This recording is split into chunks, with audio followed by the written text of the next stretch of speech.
Hello बच्चा gang, क्या हाल चाल? एक नंबर। आज की वीडियो आपके लिए बहुत ज्यादा इंपॉर्टेंट होने वाली है क्योंकि आज मैं आपको बताने वाला हूं लास्ट 6 मंथ्स के लिए बेस्ट से best time table for class 12।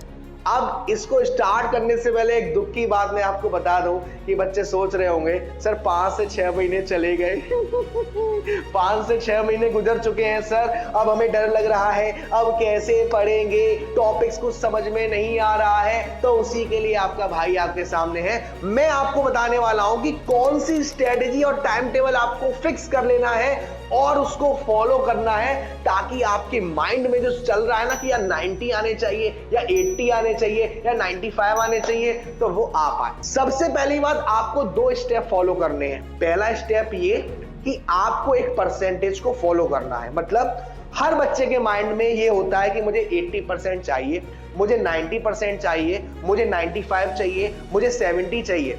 तो आप पहले ये फिक्स करो कि आपको कितना चाहिए, कि सर 90 किसको नहीं चाहिए। लेकिन हमारे मन में क्या होता है कि कभी कभी अगर 80 आ गए तो यार हमारे हिसाब से बहुत है, 75 आ गए हमारे हिसाब से बहुत है, 70 आ गए, 90 आ गए। तो पहले आपको फिक्स करना है कि आप कितना परसेंट लाना चाहते हो, और वो आपने फिक्स कर लिया तो टारगेट को मूव नहीं करना है, आपको डेली मोटिवेट होते रहना है। अब सर मोटिवेट होने के लिए क्या करें भाई? कभी कभी हम क्या होता है ना कि इधर उधर की वीडियो देखते हैं मोटिवेशन लेने के लिए, लेकिन फिर थोड़ी देर बाद अपनी औकात पे आ जाते हैं। तो ऐसा नहीं करना है। जैसे मैं आपको बताऊं मैं मोटिवेशन कैसे लेता हूं, जो हमारे मिरर होता है, शीशा, आप डेली सुबह शाम उससे बात करो। सर कैसी बात करो? प्यार भरी बात मत करो, उससे पूछो, आईने में देखो कि बेटा क्या चल रहा है, आज क्या अचीव करना है, आज क्या गोल है आपका, आज क्या टारगेट है आपका। इससे आपको क्या मिलेगा? मोटिवेशन मिलेगा। तो 2 चीज हमने कर ली।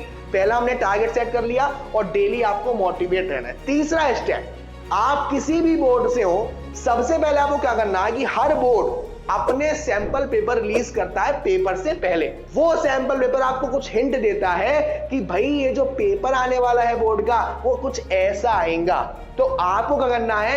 उस सैंपल पेपर को सॉल्व करना है। अब सबसे बड़ी दिक्कत वाली बात आपके साथ क्या है कि आपका पूरा कोर्स हुआ हो तभी तो सैंपल पेपर करोगे। कि सर अभी पूरा कोर्स तो हुआ नहीं है, आप करवा रहे हो सैंपल पेपर, जितना आपका तैयार हुआ है बस आप उतना कर लो। इससे क्या होगा? इससे यह मालूम पड़ेगा कि अभी तक जो 5-6 महीने में हम कर रहे थे उसका कोई फायदा है या नहीं।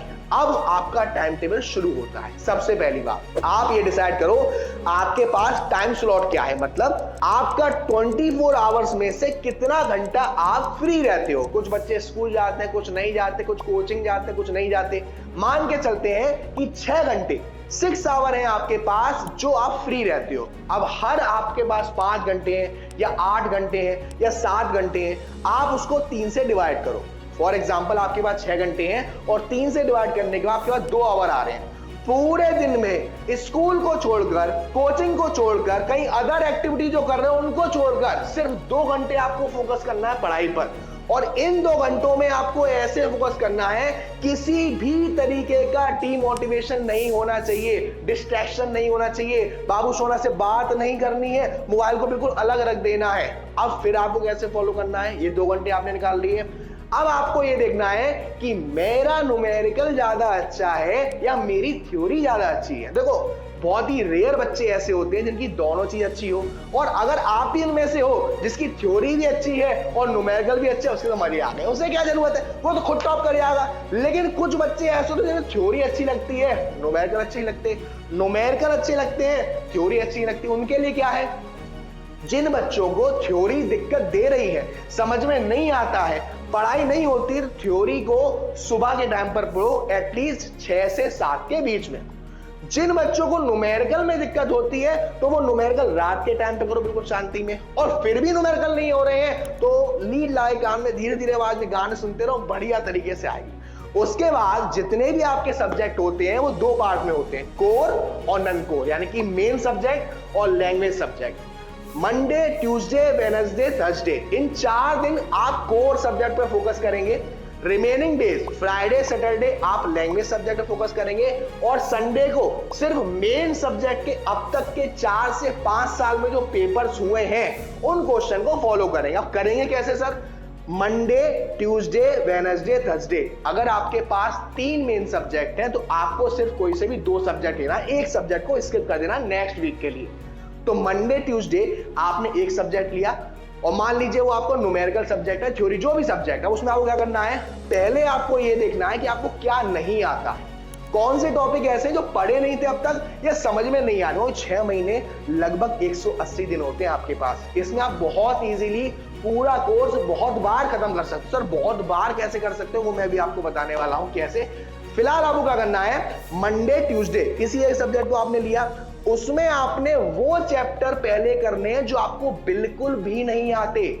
उन 2 डेज में आपको उन चैप्टर्स को कवर करना है, कोई प्रैक्टिस, कोई रिवीजन, कोई क्वेश्चन नहीं, सिर्फ समझना है कहानी की तरह। वेडनेसडे को जब आप आओगे तब आप नए सब्जेक्ट को पढ़ने से पहले ये जो मंडे ट्यूसडे को किया था, आधा घंटा सिर्फ उन 2 चैप्टर्स के प्रीवियस ईयर्स के जो क्वेश्चन आए हैं उनको फॉलो करोगे और वेडनेसडे को नया सब्जेक्ट भी साथ साथ पढ़ोगे। थर्सडे को अगेन आप रिपीट करोगे नया सब्जेक्ट, यानी कि जो सब्जेक्ट आपने वेडनेसडे को पढ़ा, थर्सडे को पढ़ा, उसके क्वेश्चन नहीं करने हैं, जो सब्जेक्ट आपने मंडे को पढ़ा, ट्यूसडे को पढ़ा, उसके फॉलो करने हैं। ठीक। दूसरी बात, अगर आपको यह भी बहुत ज्यादा लग रहा है कि सर बहुत बोरियत हो रही है, समझ में नहीं आ रहा, मूड नहीं बन रहा पढ़ने का, तो आपको मैं अपना एक ट्रिक बता रहा हूं, सिंपल। अगर आपके पास 5 सब्जेक्ट है, ठीक, 5 सब्जेक्ट है, मैं मान के चल रहा हूं कि हर सब्जेक्ट में कम से कम 400 पेजेस हैं।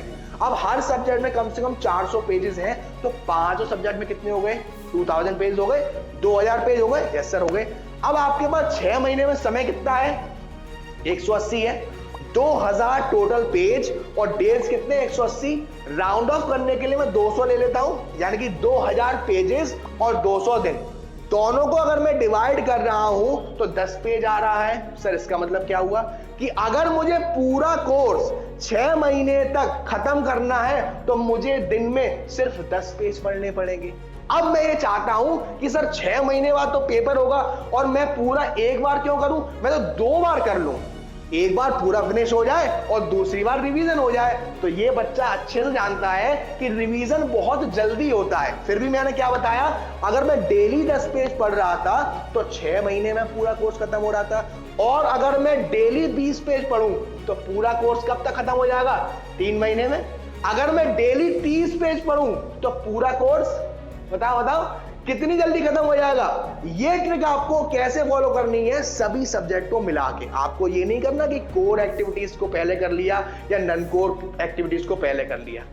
ये ट्रिक आप फॉलो करके देखो, मैं गारंटी देता हूं 2 महीने के अंदर ये रिजल्ट आपको बहुत अच्छा लगेगा।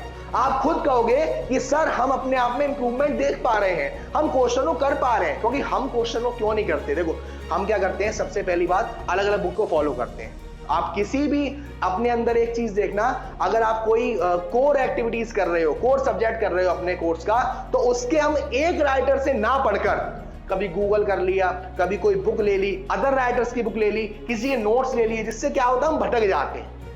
अब भटक जाते हैं, आपने पानी की बोतल देखी है ना, पानी की बोतल में जितना पानी भरना था वो भर चुका, अब ज्यादा पानी डालते जाओगे तो उसमें पानी क्या होगा, फैलेगा।